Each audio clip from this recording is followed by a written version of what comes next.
আসসালামু আলাইকুম। এটেন বাংলা গ্রামগঞ্জের খবরে সবাইকে স্বাগত জানাচ্ছি আমি অনামিকা হাসান পুনম।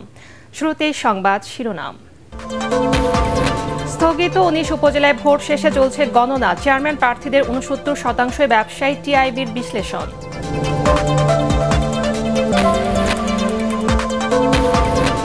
লবণাক্ত পানি ব্যবহারে উপকূলে বেড়ে চলেছে বন্ধ্যাত্ব ও জরায়ু মুখের ক্যান্সার। স্বাস্থ্য ঝুঁকিতে প্রায় ১০ লাখ নারী।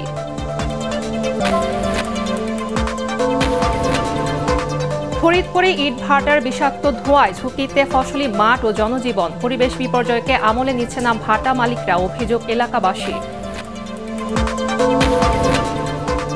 বিদেশি সিগারেটের উপর শুল্ক বাড়িয়ে বিড়িতে অগ্রিম ১০% আয়কর প্রত্যাহারের দাবি। মজুরি বাড়ানোর তাগিদ শ্রমিক নেতাদের।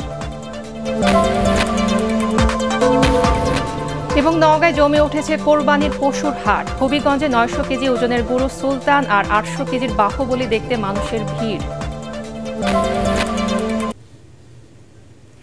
শুনছিলেন সংবাদ শিরোনাম, এবারে বিস্তারিত। ঘূর্ণিঝড় রিমালের কারণে স্থগিত হওয়া ১৯টি উপজেলায় ভোট গ্রহণ শেষ হয়েছে।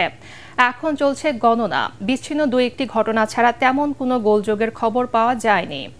মংলার মহসানিয়া আলিম মাদ্রাসা কেন্দ্রে আনসার সদস্যকে দায়িত্ব পালনে বাধা দেওয়ায় শাকিল শেখ নামে একজনকে ৬ মাসের সশ্রম কারাদণ্ড এবং অনাদায়ে আরও ১৫ দিনের সাজা দিয়েছে ভ্রাম্যমাণ আদালত। এছাড়া শান্তিপূর্ণভাবে শেষ হয়েছে ভোট। তবে ভোটার উপস্থিতি খুব কম ছিল বলে জানিয়েছেন আমাদের প্রতিনিধিরা। নির্বাচন সুষ্ঠু ও শান্তিপূর্ণভাবে সম্পন্ন ও গণনা নির্বিঘ্ন করতে প্রতিটি উপজেলায় কেন্দ্রে কেন্দ্রে মোতায়েন রয়েছে র্যাব, পুলিশ, বিজিবি ও বিপুল সংখ্যক আনসার সদস্য।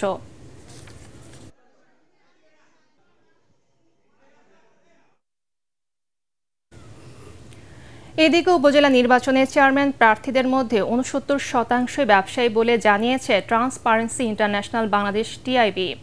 প্রার্থীদের হলফনামা বিশ্লেষণ করে সংবাদ সম্মেলনে সংস্থাটি জানায়, সবচেয়ে বেশি অস্থাবর সম্পদ নরসিংদীর শিবপুর উপজেলা চেয়ারম্যান ফেরদৌসী ইসলামের। তার সম্পদের পরিমাণ প্রায় ১৭৪ কোটি টাকা। সবচেয়ে বেশি জমির মালিক সুনামগঞ্জের দোয়ারা বাজার উপজেলা চেয়ারম্যান দেওয়ান আশিদ রাজা চৌধুরী। তার জমির পরিমাণ ২৮০ একর। আইনি সীমায় ১০০ বিঘার বেশি জমি আছে ২৫ জনের। গত ৫ বছরের সবচেয়ে বেশি আয় বেড়েছে বগুড়ার শেরপুর উপজেলা ভাইস চেয়ারম্যান ফেরোজা খাতুনের। ২০১৯ সালের পর ২৫১ জন প্রার্থীর ১০০% বেশি আয় বেড়েছে। জনপ্রতিনিধি হিসেবে ক্ষমতার অপব্যবহারের মাধ্যমে সম্পদ বাড়ছে বলে মনে করে টিআইবি। আসলে সম্পদ যে তারা অর্জন করেন সেটা হচ্ছে যে ক্ষমতার অপব্যবহার করে। এটুকু ক্ষমতা জনপ্রতিনিধি হিসেবে সেটাকে বিভিন্নভাবে অপব্যবহার করে। অনেকটা আনুষ্ঠানিক, অনেক ক্ষেত্রে অনানুষ্ঠানিকভাবে অপব্যবহার করে, প্রত্যক্ষভাবে অনেক সময় পরোক্ষভাবে অন্যদের যোগসাজশে এই ক্ষমতার অপব্যবহারের মাধ্যমে কিন্তু এই সম্পদের বিকাশগুলো এবং বৃদ্ধিগুলো হয়েছে এবং হচ্ছে। যে কারণেই কিন্তু একেবারে সর্বোচ্চ নিম্ন পর্যায় পর্যন্ত এটা বিকশিত হচ্ছে এবং এক ধরনের অসুস্থ প্রতিযোগিতা নিজেদের মধ্যে হচ্ছে। লবণাক্ত পানি ব্যবহারে জরায়ু ক্যান্সারে আক্রান্ত উপকূলীয় জেলার নারীরা। জরায়ু ক্যান্সার, স্ট্রোক, হার্ট অ্যাটাক ও গর্ভবতী নারীদের উচ্চ রক্তচাপ সহ স্বাস্থ্য ঝুঁকিতে রয়েছেন ৬ জেলার প্রায় ১০ লাখ নারী। জলবায়ু পরিবর্তনে পানিতে লবণের পরিমাণ বেড়ে যাওয়ায় হুমকির মুখে পড়েছে নারীদের প্রজনন স্বাস্থ্য। পটুয়াখালী ও বরগুনা ঘুরে আপেল মাহমুদের রিপোর্ট, ছবি তুলেছেন হাসিবুল হাসান স্ট্যালিন।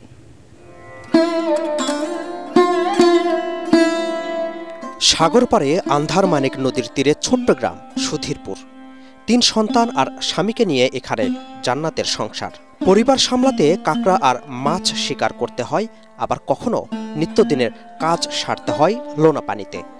ঋতুকালীন লবণ পানি থেকে দূরে না থাকায় ইনফেকশনে সন্তান ধারণ ক্ষমতা হারিয়েছেন তিনি। শারীরিক নানা জটিলতা এখন তার নিত্যসঙ্গী। টেনশন, বাচ্চা কাচ্চা লই যে নিজেরা জাম কই, বাচ্চা কাচ্চা লই বা কমে জাম, একটা টেনশন তো হয়।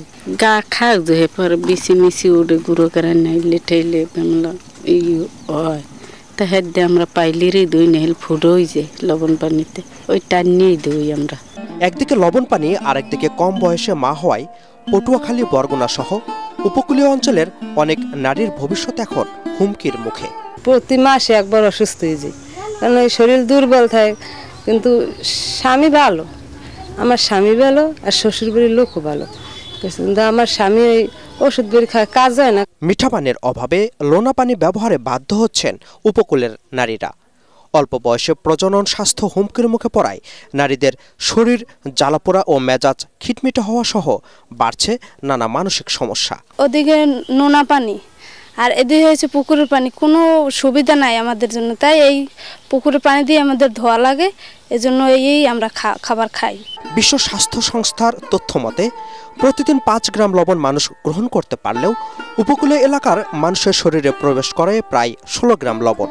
উপকূলীয় এলাকায় সবচেয়ে বেশি স্বাস্থ্য ঝুঁকিতে আছেন বরগুনার পাথরঘাটা ও আমতলী উপজেলা, পটুয়াখালীর কলাপাড়া, রাঙাবালি, পিরোজপুরের মঠবাড়িয়া, সাতক্ষীরার আশাশুনি, কালীগঞ্জ ও শ্যামনগর এবং খুলনা ও বাগেরহাটের কয়েকটি উপজেলার নারীরা। নিরাপদ পানি ব্যবহার না করায় ও নারীর মাসিক, গর্ভকালীন ও প্রসব পরবর্তী পরিচ্ছন্নতার অসচেতনতায় বেড়েই চলছে বন্ধ্যাত্ব ও জরায়ু মুখ ক্যান্সার। অতিরিক্ত লবণের কারণে বডিতে পানির পরিমাণটা বেড়ে যায়, প্রেশার বেশি হয়ে যায়, এক্লাম্পসিয়া হয় শেষের দিকে বা মাঝপথেই হয়, অথবা পলিহাইড্রামিয়াস বলতে একটা ব্যাপার আছে যে মানে বাচ্চার থলিতে পানি বেশি হয়ে আসে। ডেলিভারির সময় জরায়ুটা সহজে কন্ট্যাক্ট করতে চায় না বা জরায়ুটা সহজে কন্ট্যাক্ট করা যায় না। বাচ্চা হওয়ার পরে নর্মাল হলেও দেখা যায় ব্লিডিং এর টেন্ডেন্সিটা অনেক বেড়ে যায়। এই ধরনের সমস্যাগুলো অনেক হয়। পিরিয়ড সম্পর্কে সচেতনতা ও নিরাপদ পানির ব্যবস্থা করা না হলে উপকূলের নারীদের জীবন আগামীতে আরও হুমকির মুখে পড়বে বলে আশঙ্কা করছেন চিকিৎসকরা।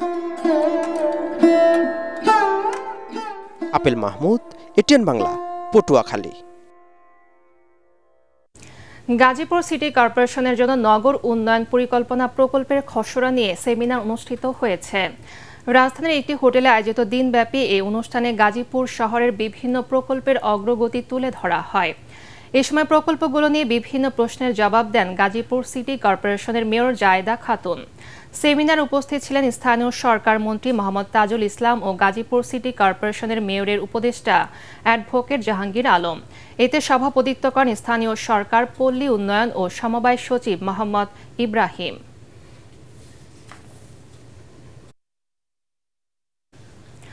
ভোলার দৌলত খানে খোরশেদ আলম আইস ফ্যাক্টরি নামের একটি বরফ কলে গ্যাস সিলিন্ডার বিস্ফোরণে সিদ্দিকা খাতুন নামে এক নারী নিহত হয়েছেন।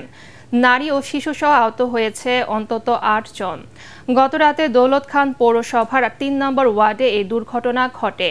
স্থানীয়রা জানান, সন্ধ্যার দিকে আইস ফ্যাক্টরিটির গ্যাস রিসিভার যন্ত্রে বিস্ফোরণের পর গ্যাস ছড়িয়ে পড়ে। এতে ফ্যাক্টরির পাশে বসত ঘরে থাকা ওই নারী মারা যান। পরে ফায়ার সার্ভিসের সদস্যরা এসে পরিস্থিতি নিয়ন্ত্রণে আনে। আহতদের উদ্ধার করে বরিশাল, ভোলা ও দৌলত খানের বিভিন্ন হাসপাতালে ভর্তি করা হয়।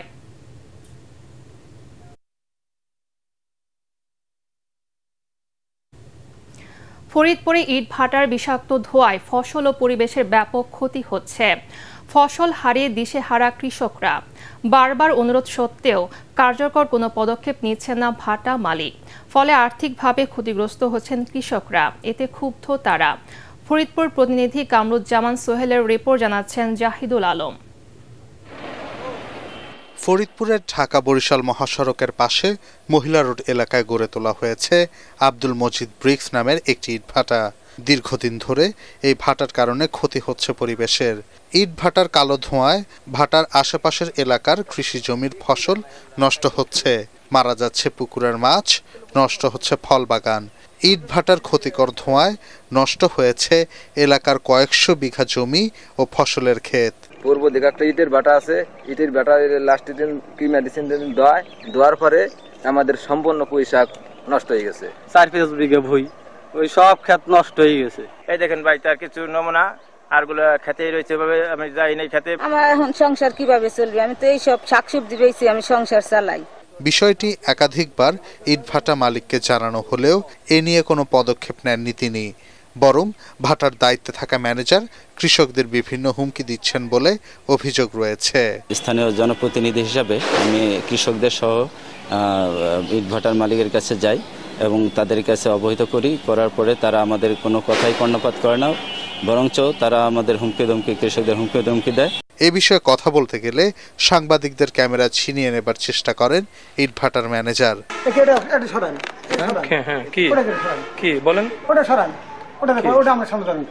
অভিযোগ পেলে তদন্ত করে কৃষকদের ক্ষতিপূরণের আশ্বাস দিয়েছেন জেলা প্রশাসক। সরেজমিনে যাচাই করে যদি কারো ফসলের ক্ষতি হয় ইটভাটার কারণে, তাহলে এটা আমরা যে ক্ষতি হয়েছে ক্ষতিপূরণ আমরা দেওয়ার ব্যবস্থা করব। ইটভাটার কারণে ক্ষতিগ্রস্ত কৃষকদের সহযোগিতার পাশাপাশি ভাটাটি সরিয়ে নিতে প্রশাসনের কাছে জোর দাবি জানিয়েছেন এলাকাবাসী। Bureau report, ATN Bangla. খাগড়াছড়ির পানছড়িতে বাসায় ঢুকে বরুণ বিকাশ চাকমা নামে একজনকে গুলি করে হত্যা করেছে দুর্বৃত্তরা। গত রাতে পানছড়ির দুর্গম দুদুকছড়ার ভারত সীমান্তবর্তী হাতিমারা এলাকায় এই ঘটনা ঘটে। স্থানীয়রা জানান, বরুণ United People's Democratic Front UPDF এর প্রসিদ গ্রুপের সমর্থক। রাতে জেএসএস সন্তু গ্রুপের 3 থেকে 4 জন অস্ত্রধারী বাসায় ঢুকে বরুণকে গুলি করে পালিয়ে যায়। পরে সেখান থেকে বরুণের মরদেহ উদ্ধার করা হয়।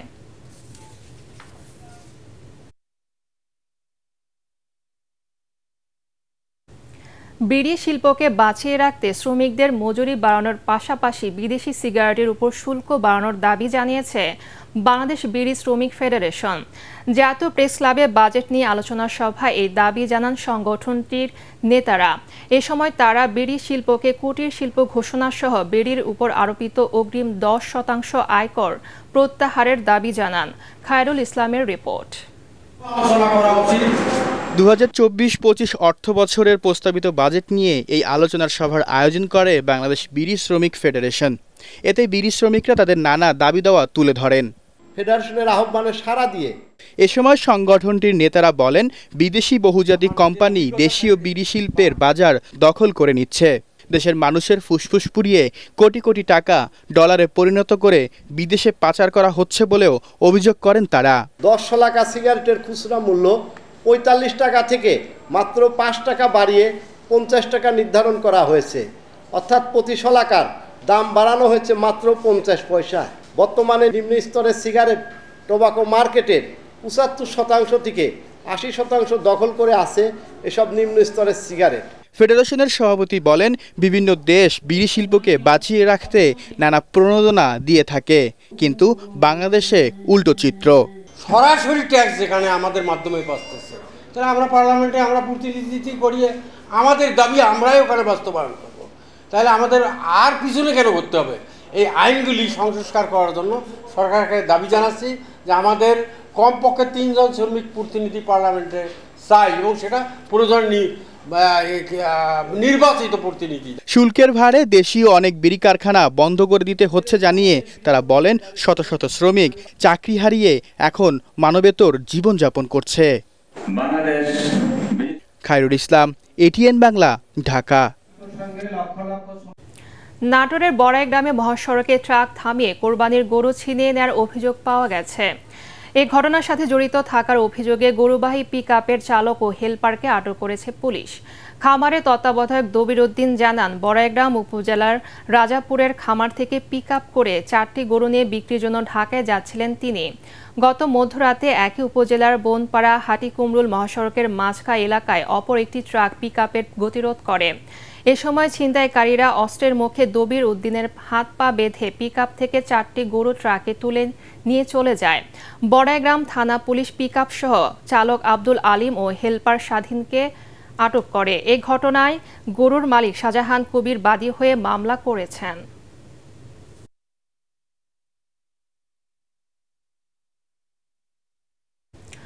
নওগাঁয় জমে উঠেছে কোরবানির পশুর হাট।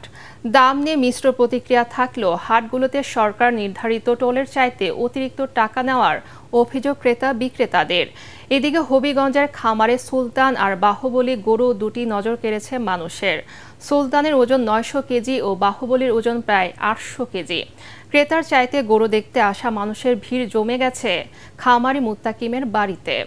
নওগাঁ প্রতিনিধি রায়হান আলম ও হবিগঞ্জ প্রতিনিধি আব্দুল হালিমের পাঠানো রিপোর্ট জানাচ্ছেন তামান্না জেলিফার। করোনাকালে অল্প কয়েকটি গরু দিয়ে যাত্রা শুরু করেন হবিগঞ্জের মুত্তাকিম। বর্তমানে তার খামারে সুলতান আর বাহুবলী সহ রয়েছে 90টি ষাঁড়, উন্নত জাতের 200 গাভী। সম্পূর্ণ দেশীয় পদ্ধতিতে সবুজ ঘাস ও দানাদার খাদ্য দিয়ে পালন করা তার খামার থেকে প্রতিদিন প্রায় ৬০০ লিটার দুধ বিক্রি করেন মুত্তাকিম।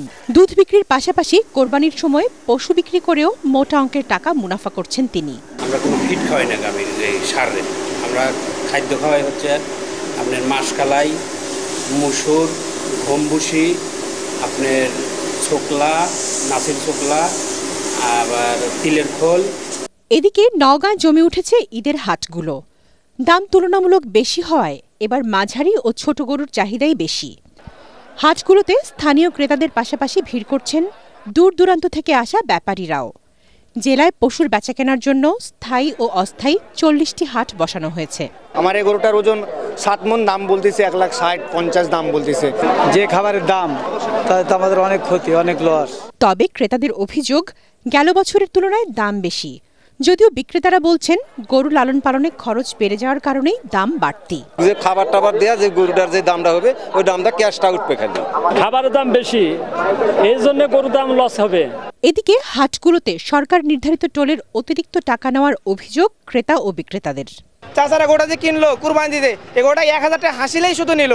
এখানে এরা ৯০০-১,০০০ করে নিচ্ছে, বরকি ২০০ টাকা নিচ্ছে, হলো ৫০০ টাকা। নির্ধারিত টোলের চেয়ে বেশি টাকা নিলে ব্যবস্থা নেওয়া হবে বলে জানান জেলা প্রশাসক। প্রত্যেকটা হাটে পশু থেকে কত টাকা আদায় করবে ইজারাদার, তার একটা নির্ধারিত টোল চার্ট আছে, সেই চার্ট অনুযায়ী আদায় করতে হবে। সরকারি হিসেবে জেলায় ৩.৫ লাখ পশুর চাহিদার বিপরীতে রয়েছে প্রায় ৭ লাখ পশু। Bureau report, ATN Bangla. বাংলাদেশের ঐতিহ্যবাহী তাঁত শিল্পের উন্নয়নে শ্রীমঙ্গলের প্রত্যন্ত গ্রামে সুবিধাবঞ্চিত মণিপুরী নারীদের মাঝে তাঁত মেশিন এবং শাড়ি তৈরির সুতা বিতরণ করেছে বাংলাদেশ লেডিজ সোসাইটি জাপান। সংশ্লিষ্টরা জানান, এই প্রকল্প বাস্তবায়নের মধ্য দিয়ে আদিবাসী পিছিয়ে পড়া নারীদের তৈরি শাড়ি ও অন্যান্য হস্তশিল্প জাপান সহ অন্যান্য দেশে রপ্তানি করা হবে। এই সময় সংগঠনটির বাংলাদেশ প্রতিনিধি সানোয়ার হোসেন সহ অন্যান্য কর্মকর্তারা উপস্থিত ছিলেন। চাঁপাই নবাবগঞ্জে শুরু হয়েছে ৩ দিনের কৃষি প্রযুক্তি ও পুষ্টি মেলা। সকালে জেলা প্রশাসকের কার্যালয়ের সামনে বঙ্গবন্ধু চত্বরে এই মেলার উদ্বোধনী অনুষ্ঠানে প্রধান অতিথি ছিলেন সংসদ সদস্য আব্দুল ওদুদ। জেলা প্রশাসক AKM গালিফ খানের সভাপতিত্বে অনুষ্ঠানে অন্যান্যের মধ্যে বক্তব্য রাখেন অতিরিক্ত জেলা প্রশাসক আহমেদ মাহমুবুল ইসলাম সহ কৃষি বিভাগের কর্মকর্তারা।